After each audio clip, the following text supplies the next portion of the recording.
Fabulous. Can you guys hear me? Yeah. Perfect. All right.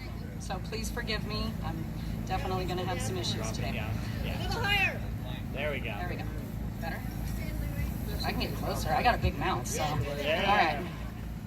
All right. So let's see what I can do. I came here today to speak about an amazing medication, cannabis. I started using cannabis when I was 14 years old. I grew up in a bar and I used to party and do whatever I wanted without adult supervision, which led me down a path that nobody wants to follow. Which will lead, is that better? Okay. Do you want me to start over? No. Good. Okay. So it led me down a path which none of you would like to follow. When I was 19, I was working in a nursing home and I hurt my neck, and they gave me a bunch of painkillers and a bunch of muscle relaxers to take care of it. And that fed me an addiction for 10 years. I gave up my cannabis medication to go with opioids because that's what the doctors told me I should do. And it was wrong. It was extremely wrong. It made me lose everything that I had. My family, my friends, my marriage. Okay. Was that good? Okay. And it was a 10-year addiction before I could get out of it. And unfortunately, with the addiction, it comes with all sorts of consequences. I have nerve damage. I have anxiety. I have all sorts of things just from all of the medication that I used to take. But cannabis has helped.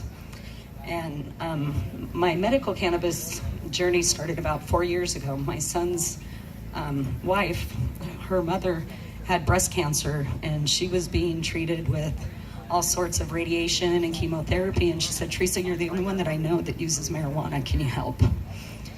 And so my friend from Oregon, who was always there by my side, said, "Yes, we can."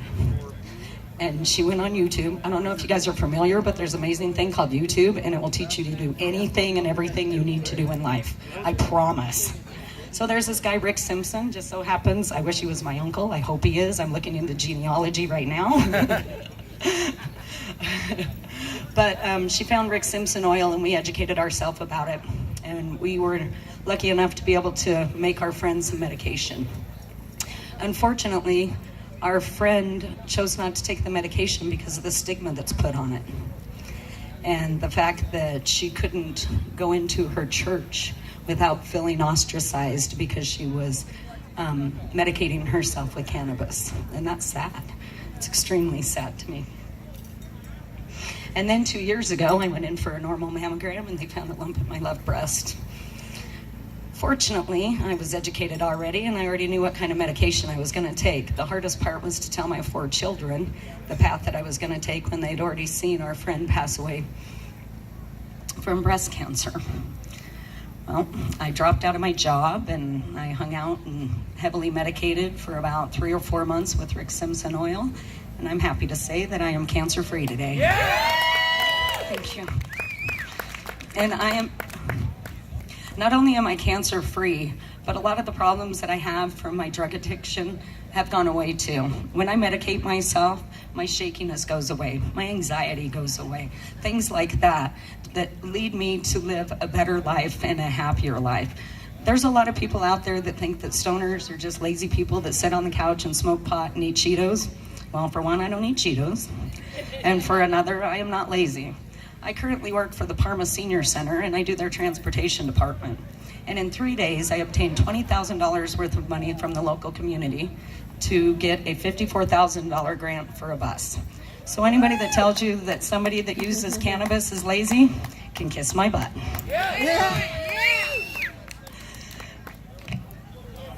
I lost my place. I just hope that everybody can take the stigma away from the medication. That way people like Barbara don't have to suffer and go through chemotherapy when that's not what they choose to do in their heart.